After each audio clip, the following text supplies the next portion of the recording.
আসসালামু আলাইকুম এভরিওয়ান। তো আজকে আমি একটা প্রবলেম দেখাবো, সেটা হচ্ছে নিউট্রালাইজেশন রিঅ্যাকশনের একটা ক্যালকুলেশন।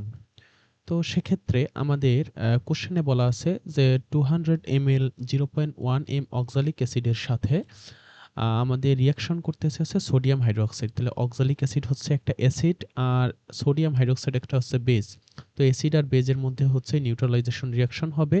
তো সেক্ষেত্রে আমাদের দেখা যাচ্ছে যে অক্সালিক অ্যাসিডের ভলিউম দেয়া আছে, আবার মোলারিটি এস দেয়া আছে, আর আমাদের সোডিয়াম হাইড্রোক্সাইডের ভলিউম দেয়া আছে, কিন্তু ওর মোলারিটি বা এসটা কি হবে সেটা আমাদের কিন্তু দেয়া নাই, সেটা আমরা এখন বের করব। তো এই ধরনের ম্যাথ করার ক্ষেত্রে আমাদের যে বেসিকটা জানতে হবে সেটা হলো আমরা যেটা বলবে আর কি, রিয়াকশন যেটা বলবে সেই রিয়াকশনটা আগে আমরা লিখে ফেলবো। হ্যাঁ, তো রিয়াকশনটা করে ফেলবো। তো সেক্ষেত্রে আমাদের অক্সালিক অ্যাসিডের সাথে এখানে সোডিয়াম হাইড্রোক্সাইড রিয়াকশন করতেছে। তো আমরা যদি লিখি অক্সালিক অ্যাসিডের ইয়াটা হচ্ছে এরকম। তো অক্সালিক অ্যাসিডের এটা হচ্ছে এরকম H2C2O4, এটা হচ্ছে অক্সালিক অ্যাসিড। তো তার সাথে আমরা রিয়াকশন দিব কি সোডিয়াম হাইড্রোক্সাইডের। ঠিক আছে, তাহলে এটা রিয়াকশন করে আমাদের করবে কি সোডিয়াম অক্সালেট। তো এই যে C2H4 এই অংশটুকু, এই যে C2H4 এটা হচ্ছে অক্সালেট, মানে এটা হচ্ছে 2 মাইনাস আকারে থাকে। মানে আমি আবার বলে দেই যে C2O4 2 মাইনাস, এটা হচ্ছে অক্সালেট আয়ন। হ্যাঁ, তোমরা মনে রেখো অক্সালেট আয়ন। এটা মনে রাখো, মূলক বা রেডিক্যাল হিসেবে এটা মনে রাখিও। তো সেক্ষেত্রে অক্সালেটের সাথে কে যুক্ত হবে? সোডিয়াম। তো সেক্ষেত্রে আমি এটা মুছাই দিলাম, তোমরা মনে রাখিও যে এটা হচ্ছে অক্সালেট আয়ন। তো সেক্ষেত্রে আমাদের প্রডিউস হবে হচ্ছে সোডিয়াম অক্সালেট। তো এখানে লিখলাম সোডিয়াম, এখানে 2 আর C2O4। তাহলে সোডিয়াম অক্সালেট হইলো, আর তার সাথে কি ক্রিয়েট হবে? ওয়াটার। তো এটা আমরা বুঝলাম। তো সেক্ষেত্রে এই ইকুয়েশনটাকে আমরা ব্যালেন্স করে নেই। তো সেক্ষেত্রে দেখছি এখানে 2টা সোডিয়াম, তো এখানেও দিয়ে দিলাম হচ্ছে 2।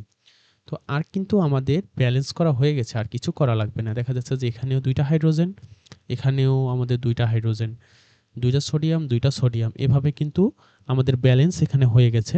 তো এখন আমাদের যে কাজটা হবে সেখানে দেখব যে আমাদের যে ফর্মুলা দিয়ে ম্যাথটা করতে হবে সেটা হচ্ছে এরকম। এর আগে কিন্তু আমরা ডাইলুইটিং যে কনসেন্ট্রেশন ছিল সেখানে পড়ছিলাম কি S1V1 ইকুয়াল টু পড়ছিলাম S2V2। তো এই ঠিক একই ফর্মুলার মতো, বাট এখানে একটু এক্সট্রা পড়তে হবে। সেটা হচ্ছে এরকম S1V1/A, আর এখানে পড়তে হবে S2V2/B। তো আমরা এখানে কিন্তু আহ,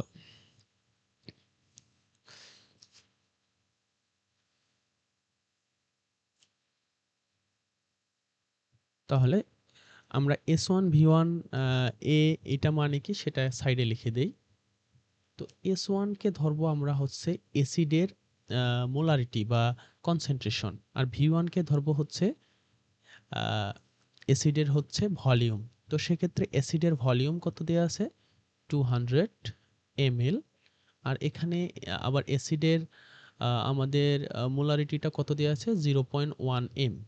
তো লিখে ফেললাম।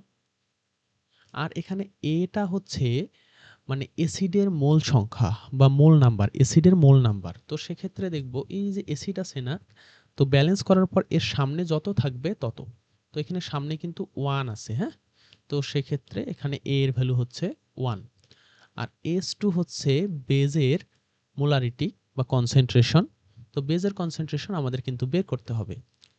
বেজের আবার ভলিউমটা দেয়া আছে, কত ভলিউম? সে ভলিউমটা হচ্ছে আমাদের 150 ml। আর এখানে আমাদের বি বি বলতে বোঝানো হয়, সবসময় মনে রাখতে হবে বেজের মোল। বেজের মোলটাই হচ্ছে আমাদের কি? বি। তাহলে এখানে বেজের সামনে মোল কত আছে? 2। এখানে দেখতে পাচ্ছি এই যে 2। তো এই 2টা আমরা এখানে লিখে ফেললাম। তো অনেকখানে আমরা দেখব এই যে এ আর বি কে আমাদের ইকুইভ্যালেন্ট নাম্বার বলবে। তো সেক্ষেত্রে ইকুইভ্যালেন্ট নাম্বার বলতেও পারি, আমরা এভাবে করতে পারি, অত ইয়া করতে না যাই, তো সেক্ষেত্রে আমরা মনে রাখবো এটা হচ্ছে অ্যাসিডের মোল আর বিটা হচ্ছে বেজের মোল। আমরা এভাবে প্রথমত ব্যালেন্স করে তারপর এ আর বি বের করে ফেলবো। তো এখানে যেহেতু আমাদের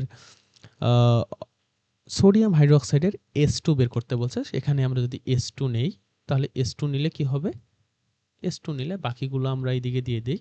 তাহলে S2 হচ্ছে S1 V1 into B divided by এই V2 নিচে চলে আসবে, তাহলে A ইন্টু কি V2, তাই না?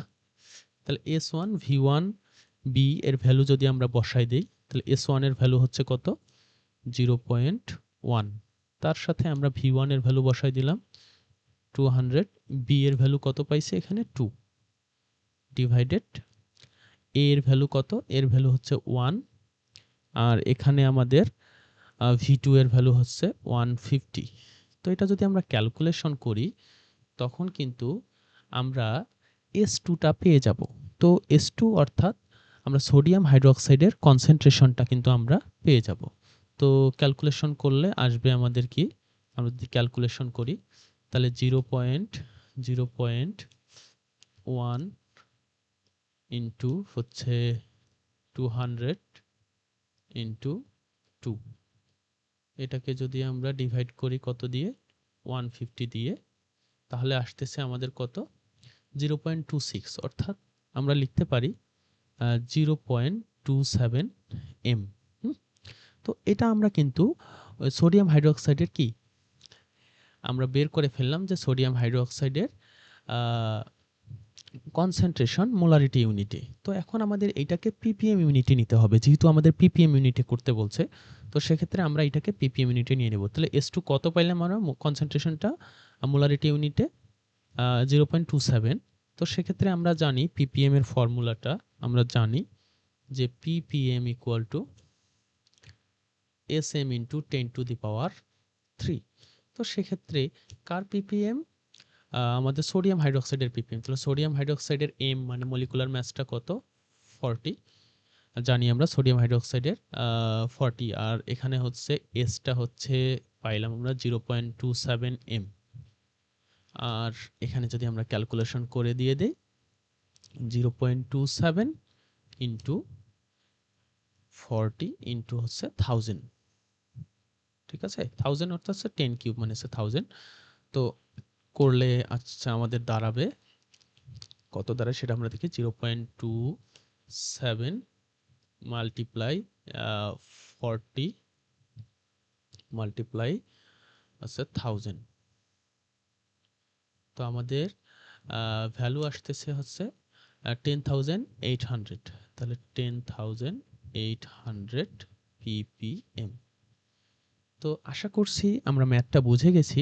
তো যত রকম এরকম অ্যাসিড বেজের রিয়াকশন থেকে ক্যালকুলেশন করতে বলবে সব সময় আমরা এই ফর্মুলাটা কিন্তু আমরা ইউজ করব, যে এই ফর্মুলাটা ইউজ করব যে S1 V1 by A S2 V2 by B। তাহলে S1 V1 হচ্ছে S1 V1 হচ্ছে যে অ্যাসিডের কনসেন্ট্রেশন অ্যান্ড ভলিউম, আর এটা হচ্ছে অ্যাসিডের মোল নাম্বার। তো অবশ্যই কিন্তু রিঅ্যাকশনটা আমাদের কি করতে হবে, ব্যালেন্স করতে হবে। ব্যালেন্স করলেই কিন্তু আমরা এ আর বি পেয়ে যাব। তো তখন আমরা এটা বের করতে পারবো। তো আশা করছি বুঝছি যে এখানে আমরা কনসেন্ট্রেশনটা মোলারিটি ইউনিটে নিয়ে তারপর আমাদের যেহেতু ppm ইউনিটে বের করতে বলছে তাই আমরা ppm ইউনিটে বের করলাম।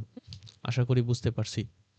তাহলে এটা কিন্তু আমাদের চিটাগং বোর্ড আমাদের কত সালে আসছিল, 2015। হ্যাঁ, চিটাগং বোর্ড 2015 এ আসছিল।